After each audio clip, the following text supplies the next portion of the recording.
He's also in Shrek 4. Nice. Or Shrek 3. Wait, there's 4 Shreks? Yeah, but I think he might be Shrek 3. Shrek makes a deal with him. Spoiler. Whoa. Spoiler for Shrek 3. I remember this, actually. Turn this off if you haven't watched Shrek 3. Wow, the spoilers. Welcome to Pelvic POV with your hosts and doctors of physical therapy, Amanda Neary and Hannah Meyer. Hey, Pelvic Freaks. Welcome back to another episode of Pelvic POV. We're your freaks for us, and we're freaks for your pelvis, baby. We made it to New York City. The Big Apple. Kinda. And welcome, Sarah, to the podcast. Thank you. I'm so excited to be here. We are so excited to have you. We have so much tea to spill right now just about what this weekend's been like so far, but I'll introduce Sarah briefly and then we'll kind of banter the a tea. little. Into the shit Forget show. about the Boston Tea Party. It's the New York Tea Party. Getting into the shit show that just occurred over the past 24 hours. We may or may not have had some technical difficulties. But we'll get into it. Anyways, Amanda, take it off. But Yeah, Amanda, take it off. Take your shirt off, Amanda. Okay, so you may know her as Sarah the Bookberry if you follow her on social media, but this is Sarah Lockwood. She is a friend of mine who I had the pleasure of meeting this year, and she's a bookstagrammer who primarily focuses in the romantasy genre. And we thought this would be a really cool episode talking about how what she does relates to what we do in pelvic health. And also, I'm just a fantasy fan in general, and that's how she and I met. So we were like, this is an obvious collaboration episode that needs to happen. This will be great. Mm-hmm. So the reason we are out here in New York is we planned that we thought this would be a good episode to film, but then Hannah and I were also independently talking about coming to New York together because we just love it here. And we were like, okay, let's kill two birds with one stone. So we spent the first half of the weekend just vibing in New York, and now we're up at Sarah's home where she's hosting us, and here we are. This is our first work trip, so we got so excited. We got too excited. We stayed up until 5 a.m. the first night. This New York City, you guys, if I lived here, you would destroy me. The city would destroy me because the way we woke up the next morning and we were going to film a podcast episode independently, and we were like, no, that's just not going to happen. We actually thought we would film an episode in our hotel room on Saturday morning, and then we're going to bed at 5 a.m., check out at noon, and we're like, We both had our last old fashioned at 4 a.m. Old fashioned, 4 a.m., good old New York. Good old New York. Sarah's like, that's not the New York I live. No, I go to bed. She sleeps. Well, we've had like a little bit of an adventure. So the first adventure was I lost my earrings, and it was the first time Amanda saw me literally lose my mind. Like, what did I even say? I turned the entire hotel room upside down. I was like, where the fuck are my? I'm like Kim Kardashian in the ocean. I'm like, my glass earring, my diamond earring. Oh my God, my diamond earring, crying. At one point she goes, I think the universe just took them away from me, and I'm never going to find them. And I go, Hannah, we have seen every inch of this hotel room. They're in one of your bags. I guarantee it. And she goes, they're not in any of my bags. I checked both my makeup bags and my bag, and they're not in there. And she goes, if I find them, I don't even want them anymore. And then I was like, I'm going to kill myself. And Amanda's like, all right, we'll unpack that later. Meanwhile, I'm really hungover and having bowel issues, and I'm turning over the hotel really room.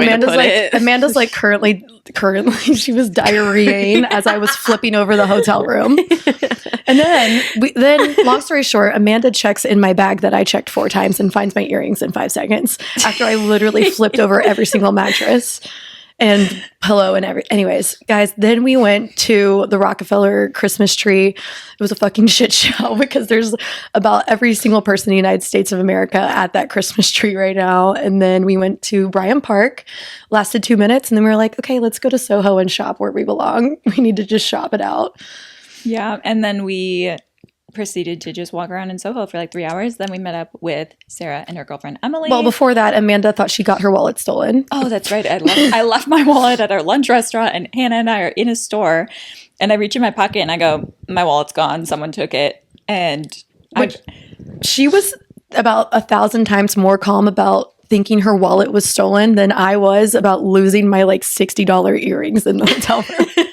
And I go, it's either at the restaurant or someone took it out of my pocket. And that's what it is. I can't believe you saw my first temper tantrum.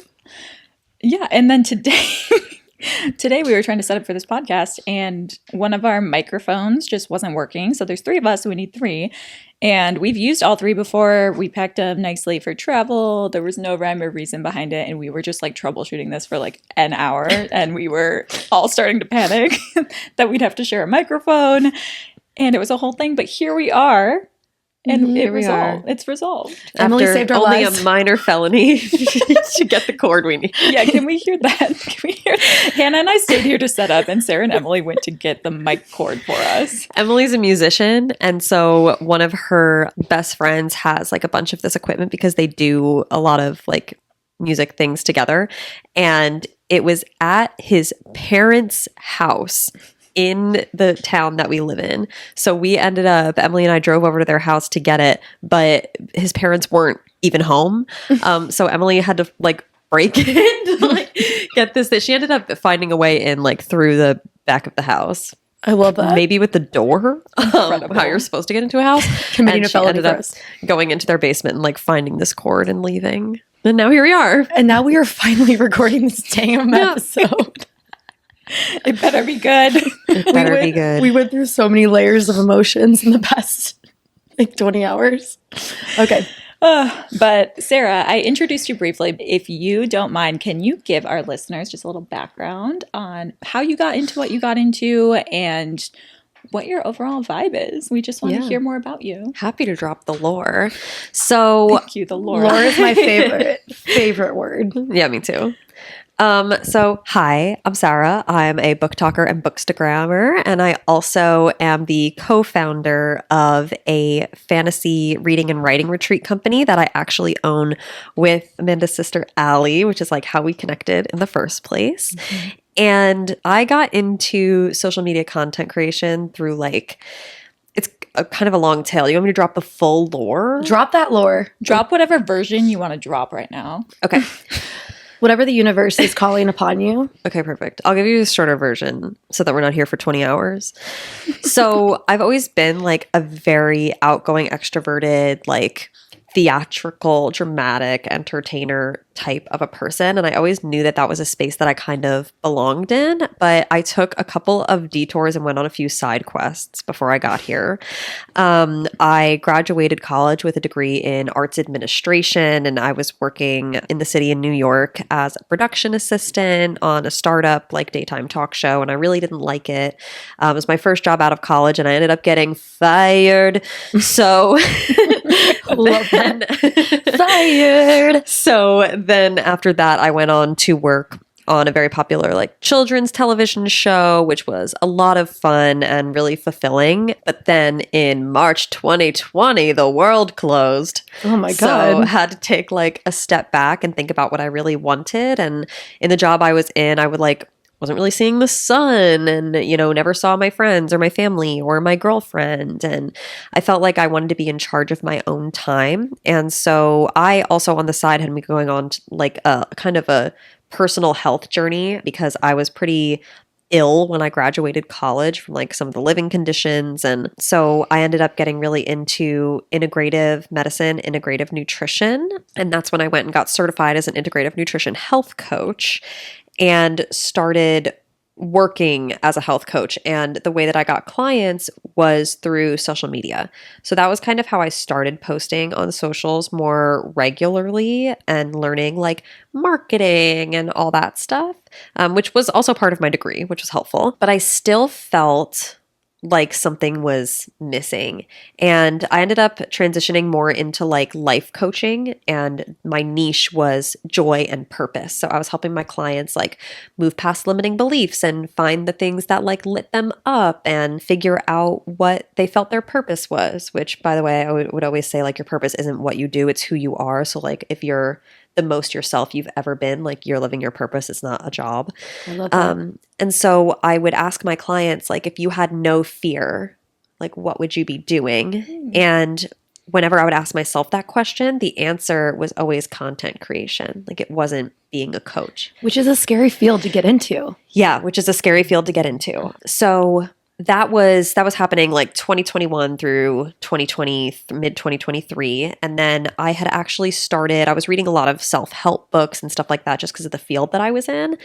And I started getting really sick of like turning myself into a project and always needing something to fix and analyze. And so I was like, what if I just read for fun? Because as a child, I was really obsessed with like magic and fairies and prince, like what kid isn't like really into magic? But I loved to read and I loved to read fantasy. And I was almost like putting myself through like the coaching program that I had put clients in, which I was like, okay, what things did I love as a child? Like who was I as a child? And like, how can I bring more of that into my life?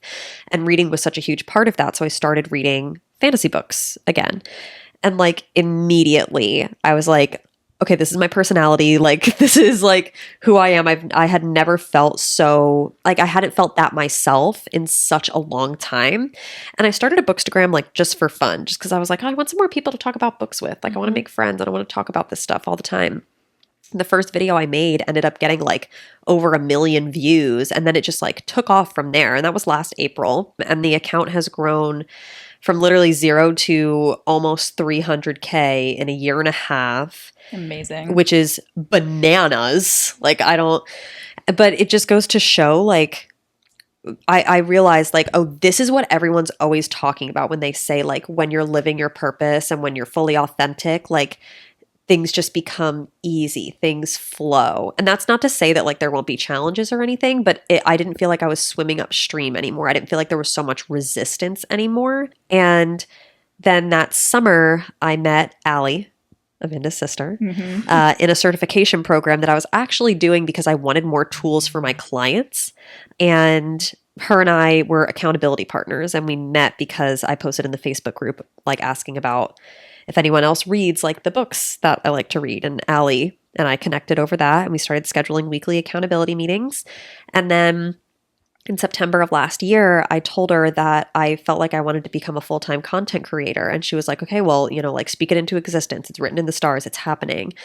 And then like 2 or 3 days later, I went crazy viral with this one post and ended up just like getting featured in BuzzFeed and interviewed by Huffington Post, and like all of these different news publications reached out to me. And then all of my accounts started growing like crazy. And then a whole career started. And then a month after that, Allie and I decided to start Forest and Fawn, which is the retreat company. Amazing. And now here we are. Now, as of, I think, March this year, I'm full-time content creator and like Forest and Fawn owner, retreat runner. So beautiful. I freaking love your story. Also, Sarah and I met at one of the Forest and Fawn retreats this year, and it was for the series Throne of Glass. So if you've read that, that's my personal favorite series. It's the best series of all time. Okay, so we're in agreement there. But we met at that retreat, and it was just like an instant like, oh, besties. This is meant to be. Soul connection. It's been great. I love your story. I think that's awesome. you. And it is like a perfect example of like, it should feel easy when you're just living your purpose. That's awesome. Yes. It doesn't mean there's not challenges or obstacles, but it's like the resistance, like the inner resistance. Things just start to fall into place. Opportunities show up. It's because you're doing what you enjoy. And Amanda and I both worked jobs that we didn't enjoy. And I had a period of time where I wanted to quit PT, and you had a period of time where you wanted to quit PT. Yeah. And I was telling you last night, I was like, now that I'm working with Amanda and we're at the Pelvic Institute, I'm so much happier. I am every single day. I don't even think about like, oh, I can't wait for the weekend, because I'm just like, one, we're always working, so it doesn't even matter anyways. But we're always doing something. Yeah, but I actually enjoy what I do. And with the podcasts too, like that just kind of fell into place. Like it wasn't like I was like searching and I was like, I want to start a podcast. And I was like constantly like, it just happened. Like we both looked at each other and we were like, let's start a podcast. And now here we are, we're interviewing you. Yeah. It's just really cool. And that's amazing. Yeah. Connected with that statement.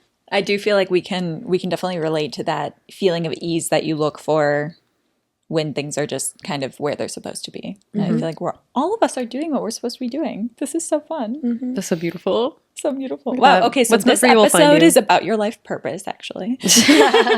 I'm reverting back to my other life, my old niche. I'm getting into coaching here. Sarah and I did an Instagram live for the Pelvic Institute before, where she was interviewing me kind of about pelvic floor.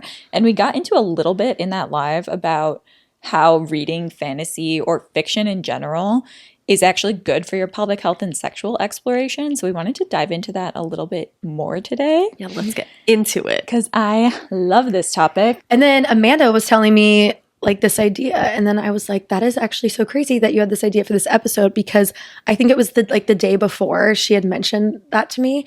I had a patient and we were working on her pelvic floor, and she was like, yeah, so I started reading this like fantasy like fairy series, and it's like a really sexy book, and I was like telling my husband about it, and we had the best sex of our entire lives because he was like getting jealous. They like literally had a conversation about it, and he was like, let's go to the bedroom right now. So I was like, this is actually a great topic for us to discuss. It's inspired. I mean, it makes sense because in these, we're talking romantasy, but not all romantasy is explicit or smutty. Some of it is YA, and I think there's actually just as much to gain from those series. Like Throne of Glass, the one that's our favorite, is a YA series. There's not a lot of smut in that. And I still just, the idealized like communication in relationships and the way that people talk to each other and explore each other, even if it's not explicitly sexual, I think can contribute to your sex life so much. Do you agree with that? I absolutely agree with that. I think, and again, if we're using Throne of Glass as an example, there's literally no smut because it's, you know, it's like YA, but you can see healthy love and healthy relationships and healthy communication, and all of that improves your sex life. Absolutely. Communication is the biggest thing. Yeah. For a better sex life. You don't have to be doing crazy, you don't have to be doing the splits on the dick. All right? You don't have to be doing crazy shit like that. Not on my to-do list. It's literally communication at the end of the day. Not the splits mentioned. Mm-hmm. And we've had I wish my hamstring would have let me. Title of the episode, Splits on the Dick. Our listeners would be so confused. They'd be like, wait. What? You know, our most listened to episode is called I've Never Had an Orgasm. Mm-hmm. So people might like it. We talked to how having more communication in the bedroom, or not even in the bedroom, we said have those talks about sex outside of the bedroom. But we talked about how that was like the number one thing to help improve your ability to have an orgasm. Two, if we're not talking about from like a musculoskeletal standpoint. Yeah. Communication in those books is awesome. And this is where I know you posted a couple of videos about how there's people on the internet that are just like, I don't read fiction because it's not educating me on anything. And I'm like, you can learn so much from reading fiction. Yeah, literally. I've talked about this a lot because when sometimes I'll say like, oh, you know, I have a really great book recommendation, and I'll get a response of like, oh, I only read like self-help books because I want to actually be learning something when I'm reading. And I'm like, first of all, get out of here with your superiority complex. Second of all, that makes me sad for them because they think that they can't learn anything from fiction, and you can learn so much from fiction. There are so many themes in fiction books that are true to life because authors write what they know. Like there are fiction books about oppressive governments. There are fiction books about toxic relationships. There are fiction books about healthy relationships. Like you can learn what you like, what you don't like, what your values are, what your beliefs are, like what aligns with you, what brings you joy. You can, all of that from fantasy books where nothing is real. But the thing, like the dragons and the fairies aren't real, or so we think. Right? I'm not convinced. But the healthy communication is real, and like the characters are still relatable. Mm-hmm. So like who's to say that you can't learn something from that? I think it's a really narrow-minded view of the world when people feel that way, honestly. But I had a similar reading rut to you. I think it was after grad school because we had to read so much research and nonfiction to graduate that I just didn't want to pick up a book for like a full year. And then it was actually Allie that told me about ACOTAR for the first time. And I was like, okay, like I'm going to suggest that for book club. And we all read it. And I was immediately like, this is what's been missing. Like I need to be reading more fiction, and this is amazing. And then I had like the highest reading year so far. Yeah. Just with like diving into a little bit of fairy smut. Sarah J. Maas universe. And that's a whole thing. Mm-hmm. Yeah. I didn't start reading until last year. Isn't that crazy? At all, like period? For fun. Like last year I just like, actually when I first like met you was when I started ACOTAR. I remember you saying that. Yeah. Did you read as a kid? No, not really.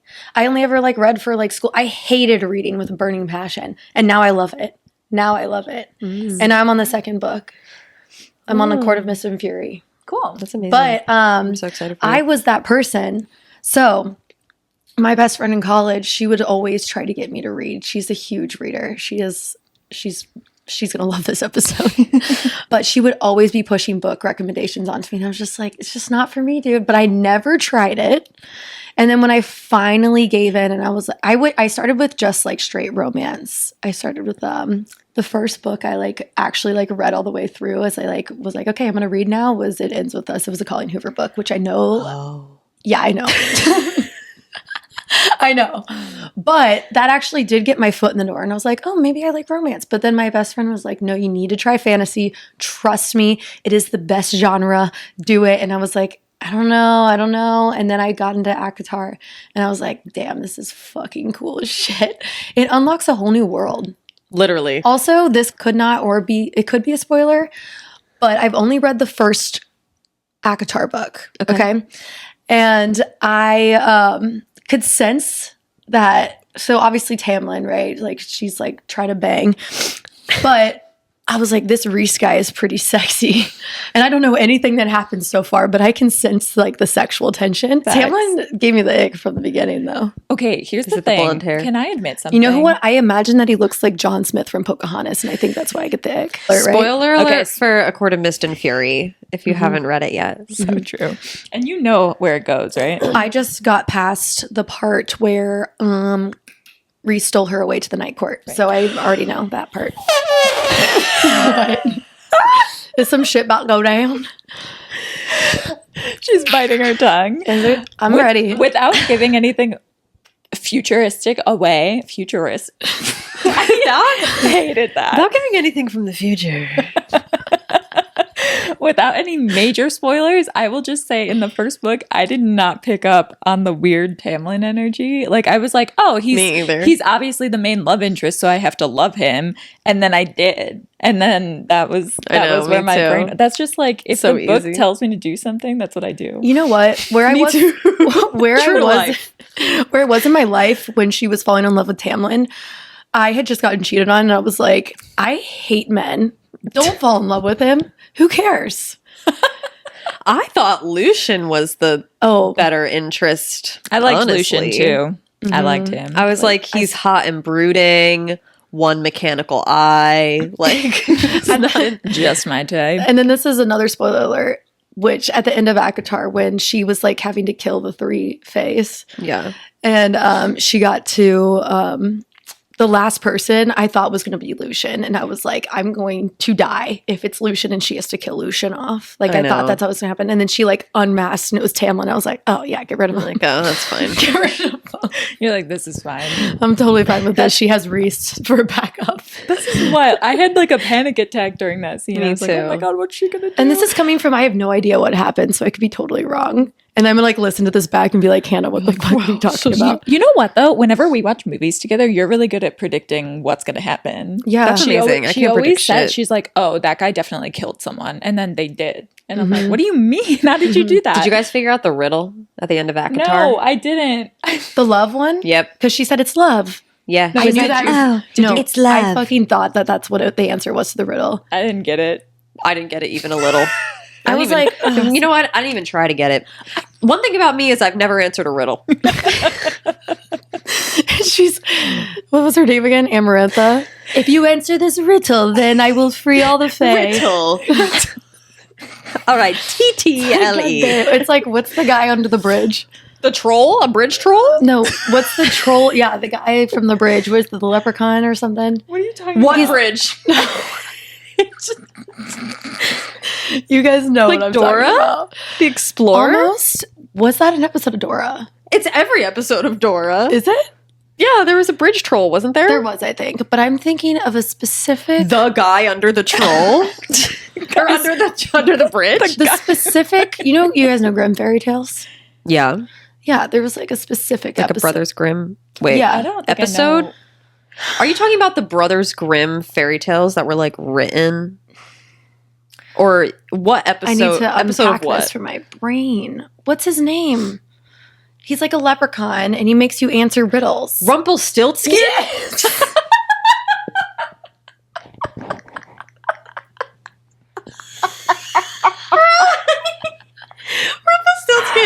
One, not a leprechaun.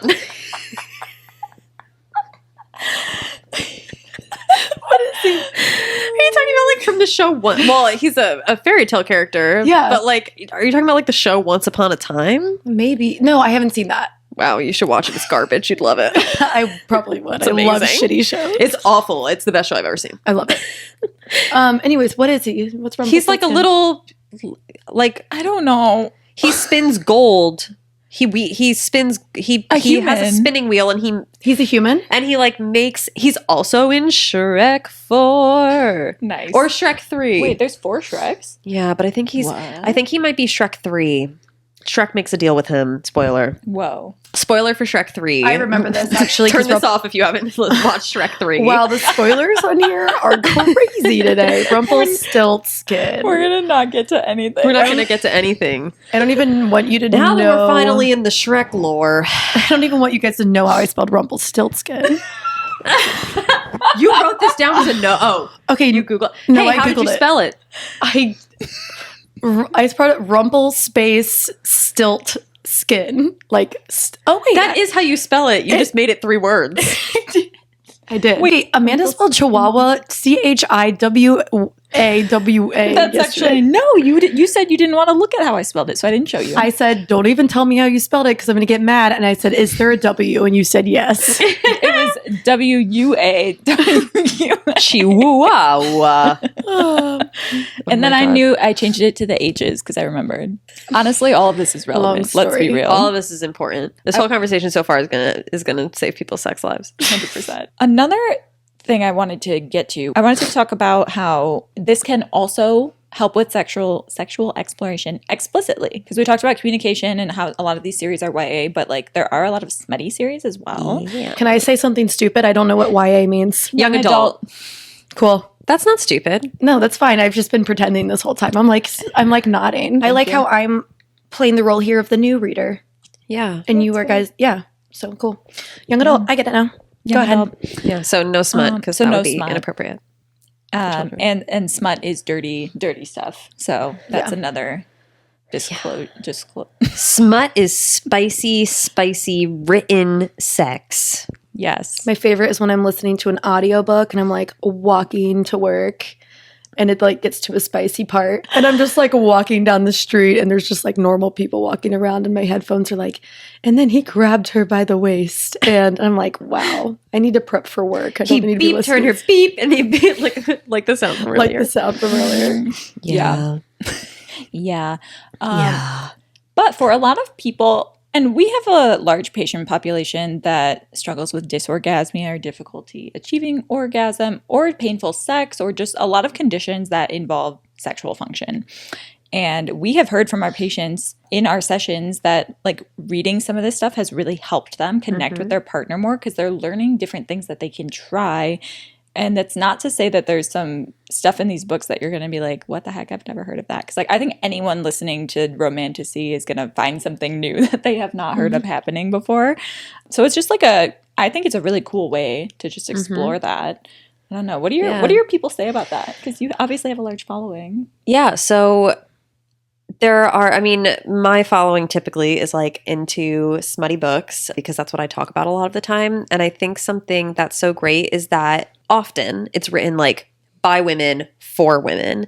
And so the thing that is actually most like attractive about the books isn't necessarily the smut itself, but it's like and I'm speaking in like a heteronormative, like in, not even actually not necessarily because there are a lot of like queer romances and like queer romantasies and things where this is also the case, but specifically for like, I think it resonates with a lot of straight women because the men who are in the books are written through the lens of a woman. And so like the woman's pleasure comes first and there's really healthy communication and he treats her really well. And like, that is like the biggest fantasy of all for, I think, a lot of like straight women. And so I think that's a big reason why it is so popular and can help so much is because it can show you what you do and don't want in a relationship. And it can also raise awareness to things in your own relationship that you're like, wait, this isn't okay. Like, men can be soft and kind and tender and attentive and all of these things. And that's like in the relationship in general, but also like in your sex life.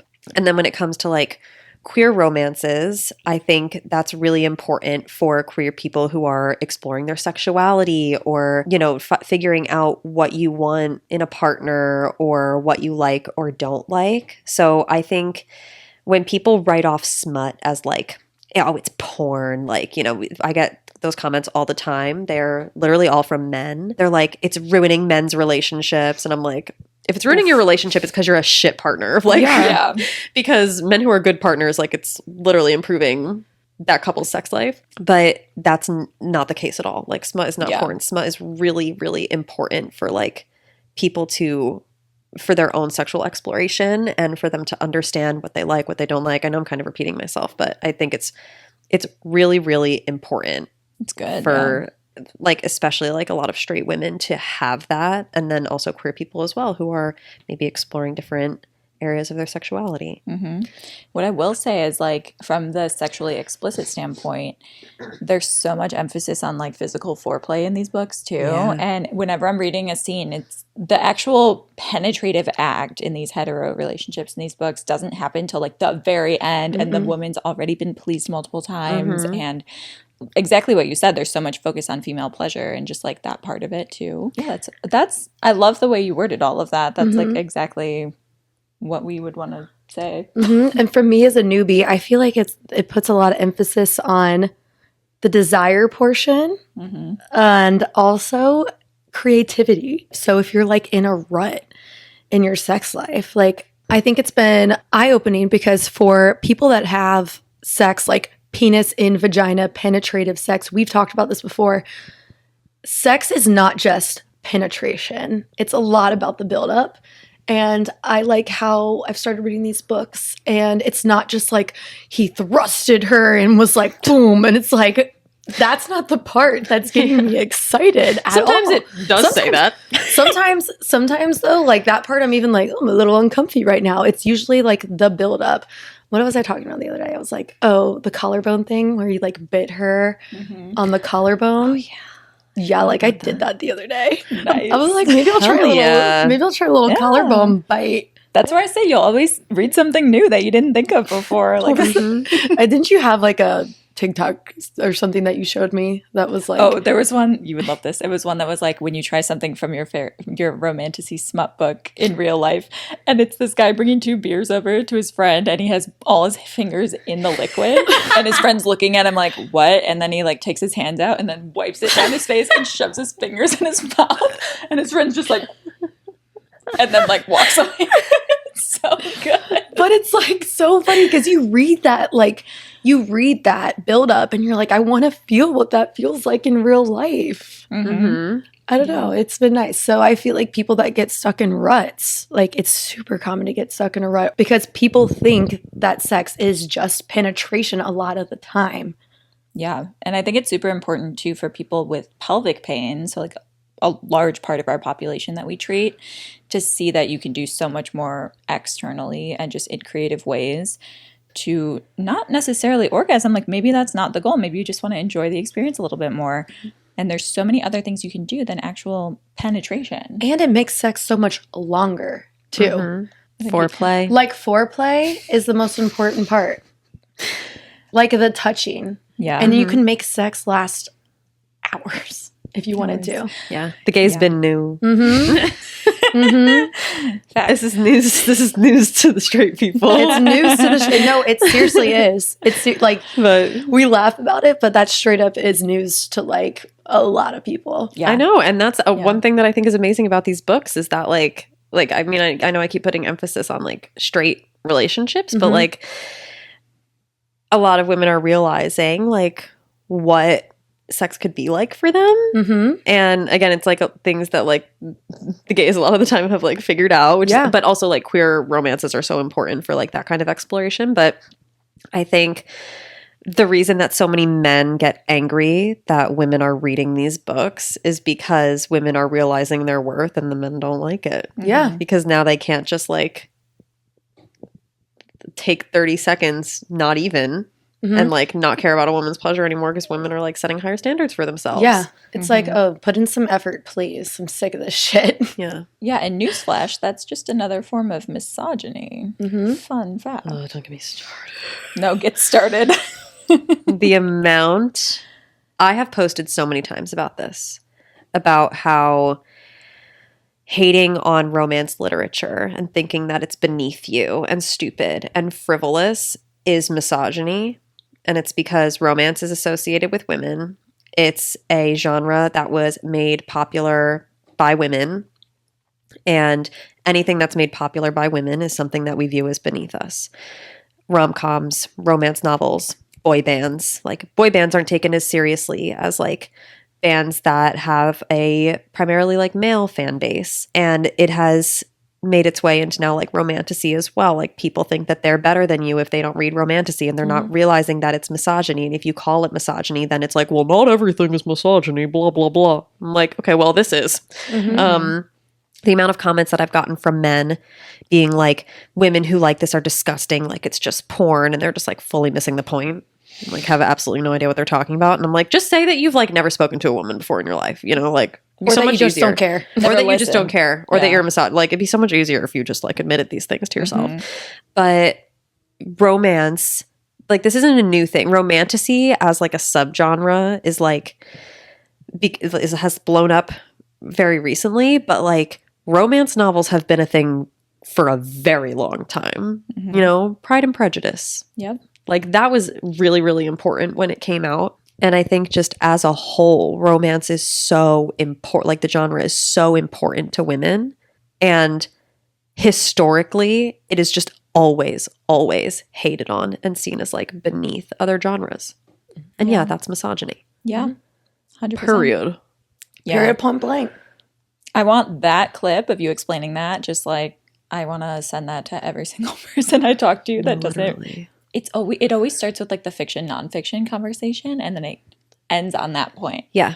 And I'm like, yeah, we have some work to do there to unpack that. Yeah. It's also like, why is Lord of the Rings Right. extra? Obviously, like, Tolkien is an incredible world builder. Like, I'm not going to be like, you know, well, who cares about? I love Lord of the Rings. It's incredible. But like, Game of Thrones is full of sex, full of it. No one's calling that disgusting. Yeah. No one's saying that that's frivolous and stupid.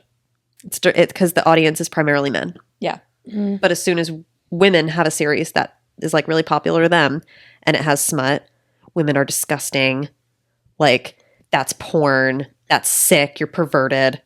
Oh, not Game of Thrones? Not the most popular television series of all time? Interesting. Looks at camera like The Office. Be so fucking for real right now. Literally. Can I curse? Yeah. I've been cussing this We're whole an time. explicit content. That's I- great. Explicit. I try to hold podcast. back sometimes, but sometimes I just get too passionate and I'm like, No, I this have is to. something that makes me so angry. No, that even just you talking about that makes my blood start to boil because it always reminds me that I'm like, oh, I have to have these conversations with people. And then you can't have those conversations with some people because they'll be like, oh, it's not misogyny. Oh, no. Oh, really? Now it's misogyny. Again, this conversation. And it's just Like, yeah, you're right. Isn't it annoying how often it happens? It's really frustrating, isn't it? Imagine experiencing it. Like, Yeah. they're like, oh, everything's misogyny. Like, oh my God, you're catching on. It's almost like we live in a patriarchal society built by men. It's almost like it's around every corner. Yeah, that was freaking slay. Like, I don't have anything to add to that because that's exactly what it is. Just like, if you're curious about that topic, just like listen to Sarah say that again over and over again until it's drilled into your brain. Because, yeah. And just like we treat such a large female identifying population that all, like, any chance I get to talk about reading with patients, like if they'll ask me what I'm reading, I'm like, oh my gosh, you should try these fantasy books and just see what you think. Like, it's one of the first things I recommend all the time. Yeah. There's also different degrees of smut, too. Like, there are books that are like full blown, like cover to cover erotica. And then there are books that are like romance with like some mildly spicy scene. So like there are people who are like, oh, I don't really like smut. That not all romance has smut. Yeah. Love it. Okay, next we have some listener questions that we wanted to ask you and us, that we got questions for both, and we can just kind of yap about that too, add it to our yapathon. Sounds good. One of them is, what's your take on dark romance smut and its correlation to real life romance? Really curious. Okay, so I haven't read any dark romance just because it's not my personal cup of tea. So again, I'm speaking at Can I cut you off? Can you Sure. explain what dark romance is? Because I don't even know if I know what that means. Yeah, okay. So dark romance is when there's like some maybe more questionable things happening. And some people are really into that. And I think that one, I'm against glorifying abuse or like non-consensual situations. I don't think that we should romanticize them. Period. Two, I think that there are certain things that certain people are into and it's consensual and safe. And I think that those things are okay. And I know that I'm being vague about it. Again, I haven't read any dark romances. So, but again, I don't think that like glorifying or romanticizing abusive situations or non-consensual sex or non-consensual anything is great. But I think that is, I don't have more to say about it than that, is that like, don't glorify abuse. Don't glorify non-consensual situations. It's not romantic. Dark romance is a subgenre of romance novels that explores the darker and more complicated aspects of love and relationships. These books often include mature content and darker themes and can explore topics such as violence, abuse, trauma, BDSM, role-playing, kidnapping. Yeah, there's some questionable stuff in dark romance as well. Moral ambiguity, betrayal, and revenge. Yeah, I think that there's a line. Yeah, you know, there's a line. Like if things become non-consensual or unsafe for either party, like that's, I feel like where the line is, because there are people who are into BDSM and it's like healthy and safe and Consensual. people have safe words and it's consensual for all parties. That's the difference, is it is consensual. yeah, exactly. That's definitely from the pelvic health standpoint as well. Like, we're never here to kink shame or tell anyone they can or can't do something in the bedroom, as long as it's consensual and desired and it's an enthusiastic yes. Yeah. Yeah. Also informed consent. Yeah. And also like anti-coercion. Because that doesn't count as consent. That's not It consent. doesn't. No. Coercion is not consent. Coercion is not So- consent. That's where I draw the line personally. Yeah. But again, I don't read dark romance. Yeah. I'm like super sensitive Yeah. to a lot of those themes. So I just haven't dabbled at all. Yeah, absolutely. But the answer would probably be similar to, you know, what we're talking about with our YA and other romantasy books as well, just with the implication that as long as consent is there, right? Yeah. Okay. Cool. I love that I know what YA means now. Look at you using book lingo. Next, you're going to be saying things like TBR and DNF. I don't know what that means either. TBR is like your to be read list. Okay. It's like your queue of books. And then DNF is when you do not finish a book. Like, I did not DNF'd finish. it. I was going to quiz her. I actually didn't. Oh sorry. my God, you should have and I could have guessed. Guess what it means? That's funny. If we think of any other ones. we'll Okay, quiz yeah, her. I will. I ruined the bit. No, it's fine. D. Okay, so this one, I think one of your followers asked this, and it's probably geared towards me and Hannah, which is, how the heck do you realize when the pain is too much, not normal? If there is any degree of pain that is not desired, it is not normal. That's my answer to that, right? So if you have any penetrative pain or deeper pain with intimacy, some people are into that. So if that's something you like playing with, that's fine. But if it's a pain that you don't want and it can be a strong discomfort, any of that is not normal. And that's when we would say definitely just get assessed by a pelvic floor PT if there's a physical component to it. We talk a lot about how we co-treat with therapists as well. So I would say first line of approach would be get your pelvic floor assessed. And then if there's an emotional side to it as well, co-treating that with therapy or a sex therapist is a treatment approach that we often take as well. Yeah. And I think it's important to say you could also have pain externally as well, not just with penetration. You could have clitoral pain. You can have even when we assess the pelvic floor, we palpate everywhere externally, like pubic bone, labia, glutes, adductors. You could have pain referred externally as well. And that's also not normal. Yeah, the pelvic floor has a ton of referral points that are not well studied. And some of them are as far away from the pelvis as the ankle. So you can have pain all around the pelvic girdle. A lot of people have post-orgasm pain as well in the abdomen or the low back. If there's something lingering there, that could also be pelvic floor related. And the pain could come later on too. Let's say you're having sex during and you don't have pain, but then you wake up in the middle of the night and you're having like sharp shooting abdominal pains. That is also we ask in our assessment, we're like, okay, do you have pain during sex? Okay, what about after sex? How long does that last, etc. So it can look different. Oh, so like see, like any of those situations, you could be assessed and we can tell you a little bit more about your pelvic floor. I mean, it doesn't hurt to get an assessment if you are questioning. Like that question in general, like the person that's like submitted this cues me to think that they have some type of pain. And I say just get assessed no matter what and just see what's going on. Yeah. Because at the end of the day, we could give you tips. We could say like, oh, like this doesn't seem like it's a muscular issue. Like, do you use lubricant? What does your foreplay look? What does your foreplay situation look like? Are you just going straight to penetration? Like, how is your communication with your partner? Blah, blah, blah. We could refer you to a sex therapist and see if it's not like a muscular issue. Like, talk to someone at the end of the day. Yeah, absolutely. Okay, so we have one last question that came through, and it was, how do you strengthen your pelvic floor if you're weak as fuck? Tricky question. First, I want to know why they think they're weak as fuck. So I would want to know more about like how that was assessed or what their symptoms are. Because the ways that we choose to strengthen the pelvic floor are usually dependent on the case that we see, which is why we always recommend a professional assessment in those cases. If it is a true pelvic floor weakness, there are a lot of exercises that strengthen the pelvic floor that are not just doing Kegels. So that's our big disclaimer. A lot of people go straight to Kegels, but we have a lot of exercises that we recommend before. Going based off of what Amanda was saying, yes, I would like to know why they think they're weak. Usually people think they're weak if they have leakage, if they have urinary leakage, or they leak when they cough, laugh, or sneeze, but it's not always the case.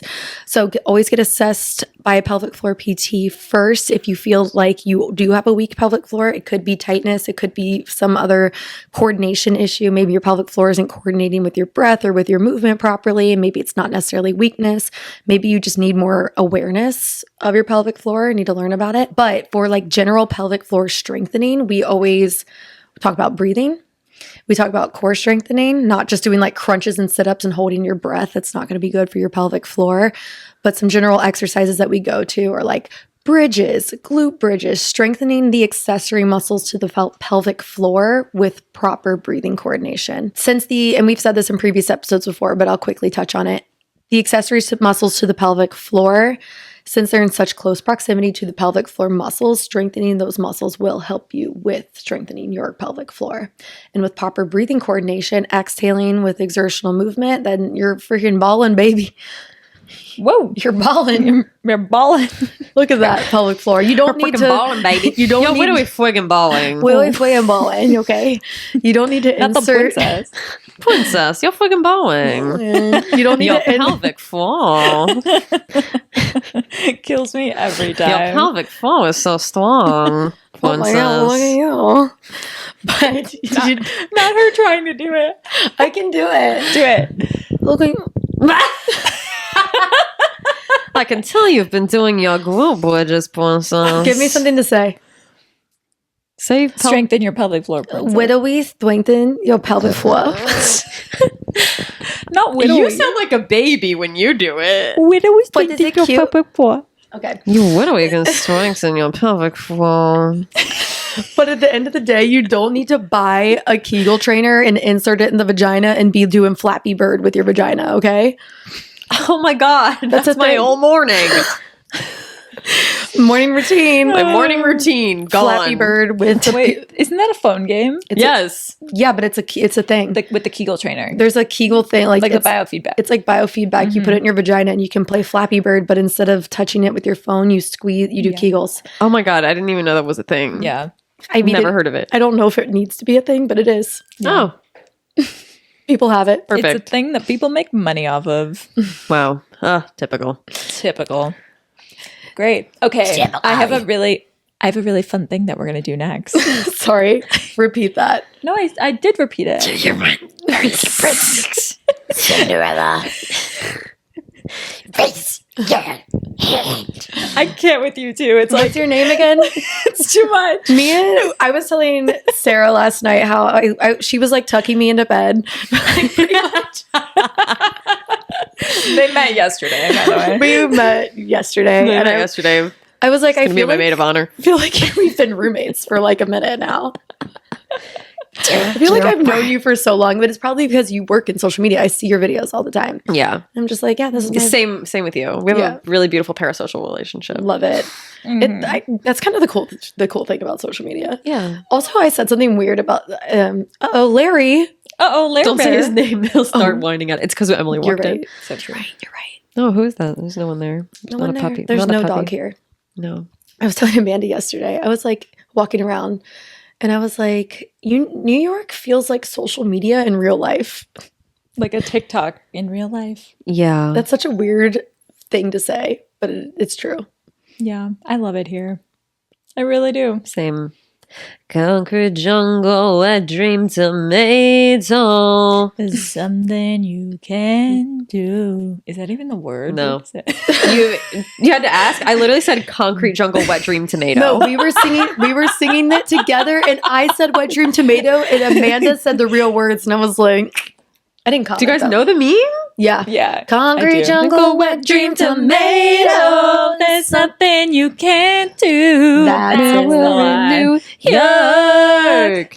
These streets will make you feel brand new. These lights will inspire you. This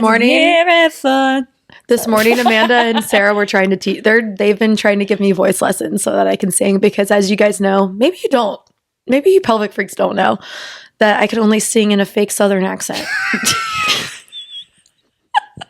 It's my favorite thing that you say. Wait, what's the song we heard today? The I got a gun in my ass. Yeah, right I in could my probably, crack. I Wait, could probably crush tell that. her about the rusty kitchen scissors.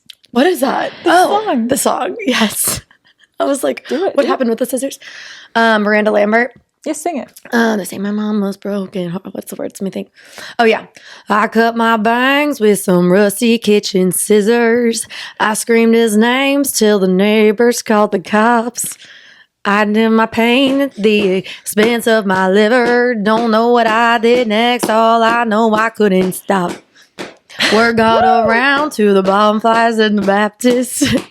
My mama's phone started ringing off the hook. Wait, I can hear him now saying she ain't gonna have it. Don't matter how you feel, it only matters how you look. Go and fix your makeup, girl. It's just a breakup running. Hide your crazy and start acting like a lady. Cause My favorite part is that you were like, wait, what are the lyrics? And then proceed to sing the entire song from memory. Oh, I don't think I know it. Wait, what's that one again? I cut my bangs. I cut my bangs with some rusty kitchen scissors. That was Do I kind of good. slay it? You kind of slay it, Yeah. I fear. I mean, boots yeah. the house down. you guys can help me. Yeah, I love it. I actually think you have a good instrument, Hannah. Although you I have a do strain lovely my throat. I've told you this. Yeah, you gotta use your diaphragm a little more. Your placement's all kinds of off. We'll get you there. Thanks. Yeah. Rapid fire question time. Okay, so what I was gonna say before that 20 Who is minutes. moving? Someone is. Sorry. I think it's you. Okay, what I was gonna say before that 10-minute sidebar was we're gonna do some rapid fire questions for Sarah now. Okay, I'm ready. So Choo choo choo. she has not seen these yet. Fun fact. Okay, Sarah, what was your favorite book this year? I know you said rapid fire, but give me a second. Either it's probably the One Dark Window duology. It's on my It's short list. really good. Is it on your TBR? I have. Is it on your TBR?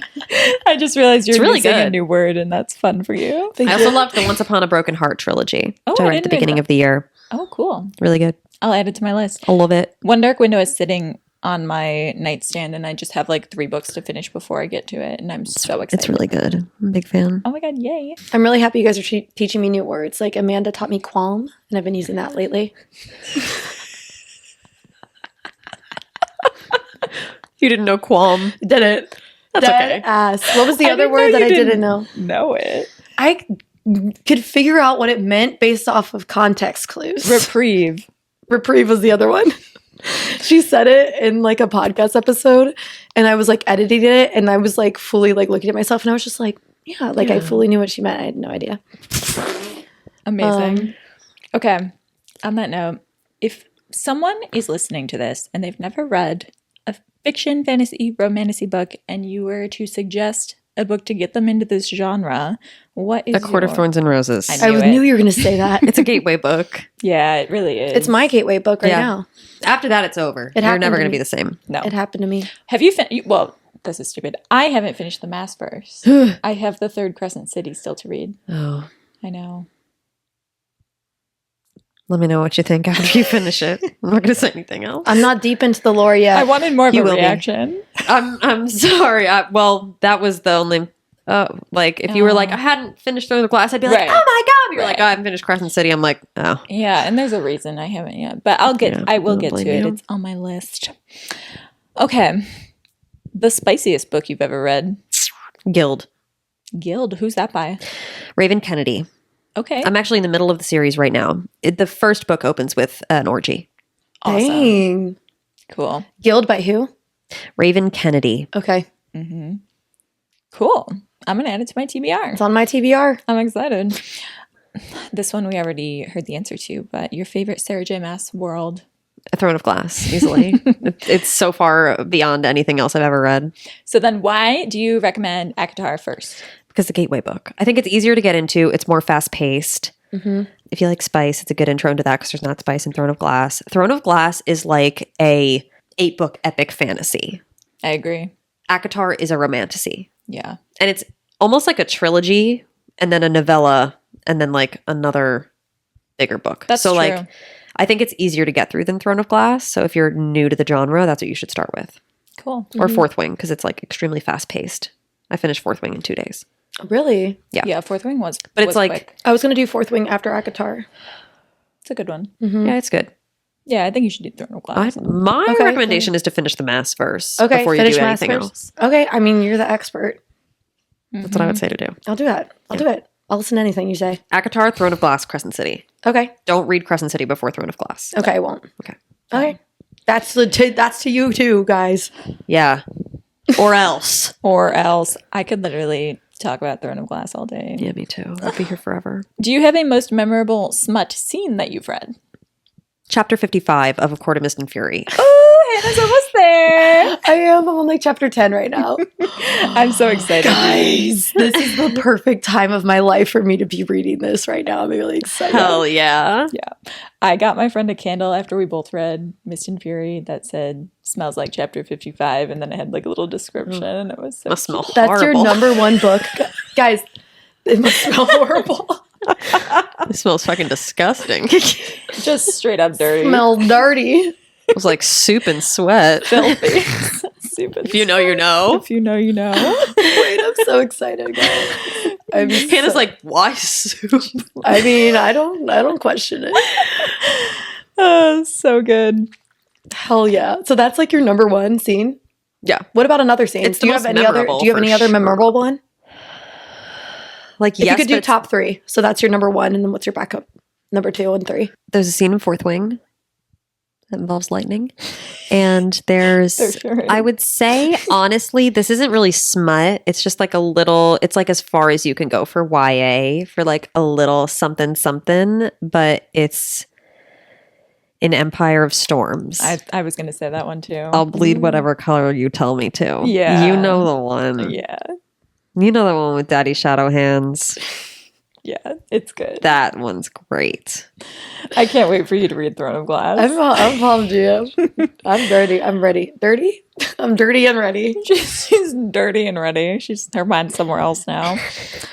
Okay, let's change the tune. We want people to know a little bit more about you outside of reading. Aside from favorite books, what was your favorite music artist of the year?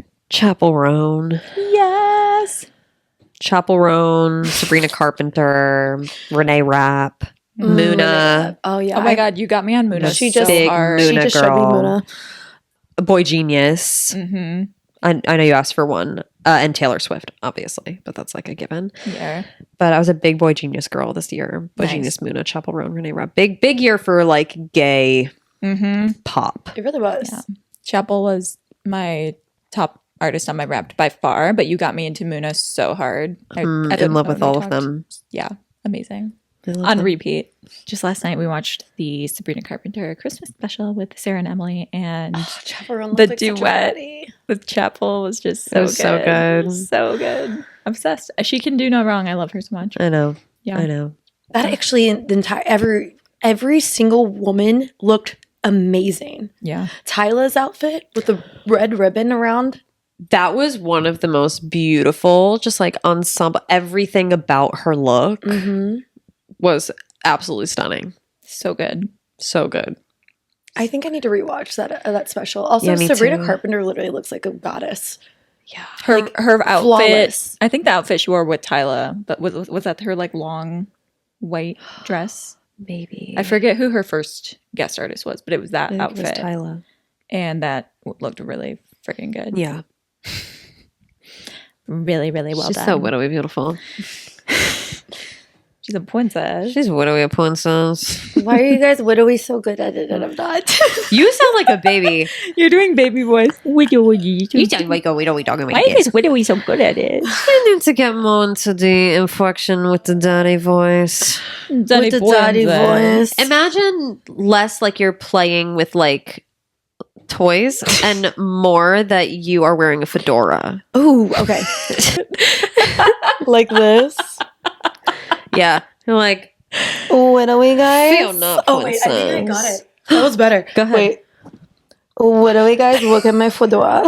Wait, no, I it's still kinda did baby. I'm sorry. It's more of, what do we look at my fedora princess? What do we look at my?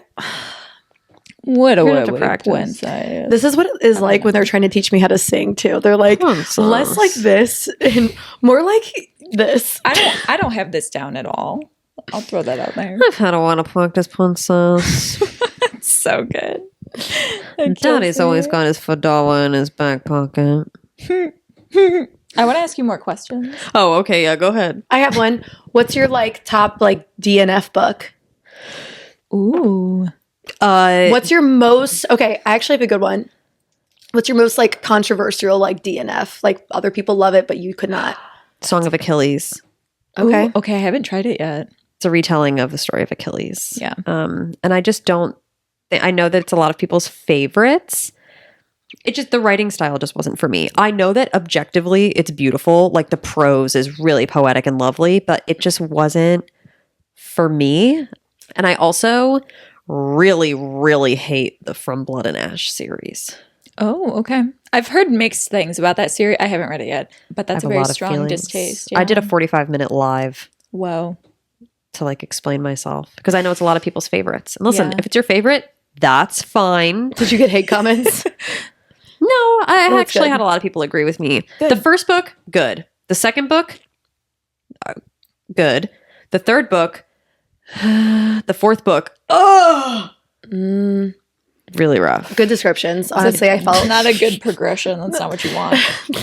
No, and there's like a gajillion of them. no. The progression I would want would be Yeah. I have a controversial DNF as well. Tell me. How do you say it though? It's Cersei?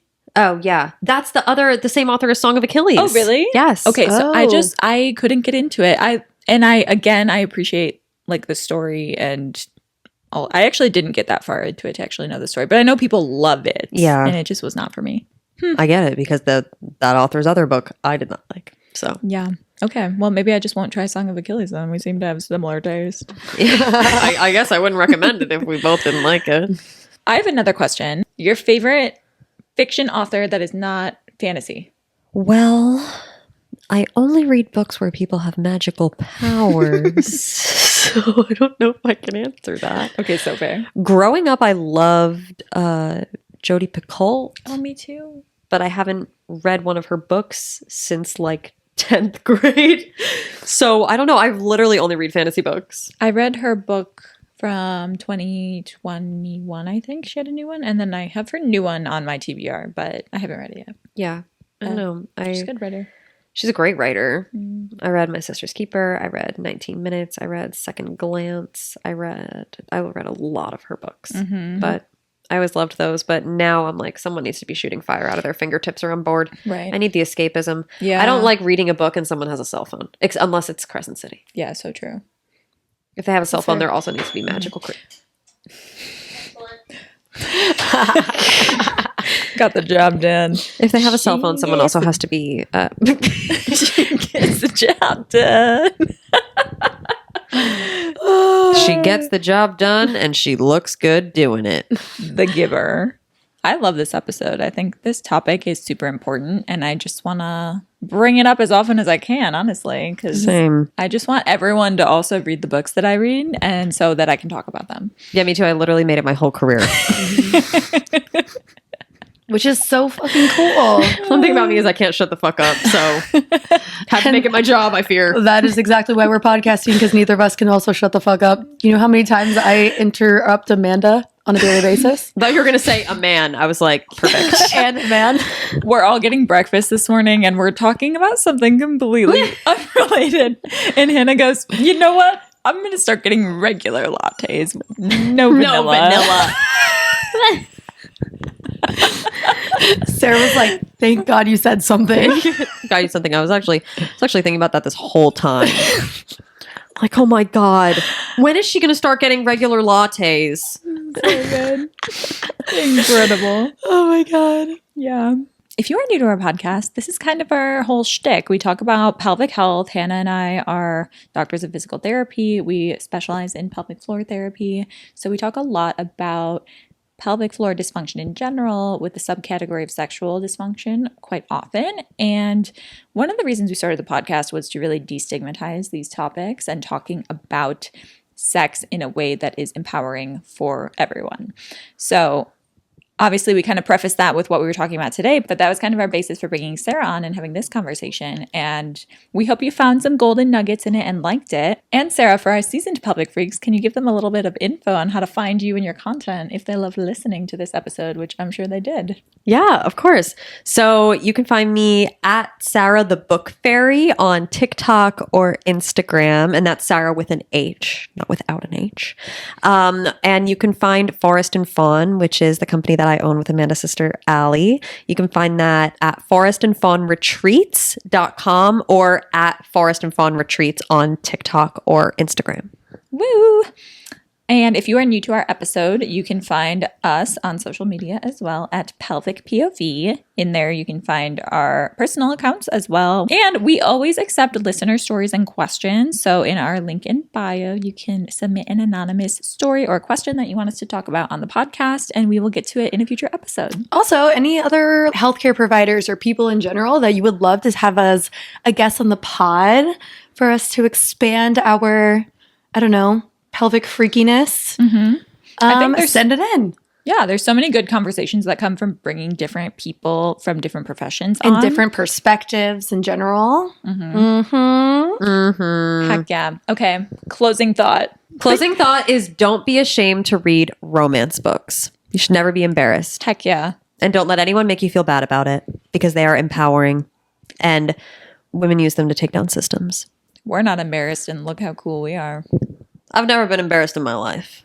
Yeah. I'm sure it shows. Let's get Larry out here so that the pelvic Let's get freaks can Larry see out him. here. Okay, Sarah, I'm going to give you the honor of closing out our episode today, but we're going to bring a special guest on for that. You might hear him in the background. Yeah. He's like, I want to say hi to the pelvic freaks. Bye, pelvic freaks. Bye, pelvic freak. Bye, pelvic freaks. Did you want us to harmonize? Do it again. Oh my God, should we all harmonize? I'm going to fuck Do it up. freaks. You start with freaks. You. Like, should I say, bye, pelvic freaks?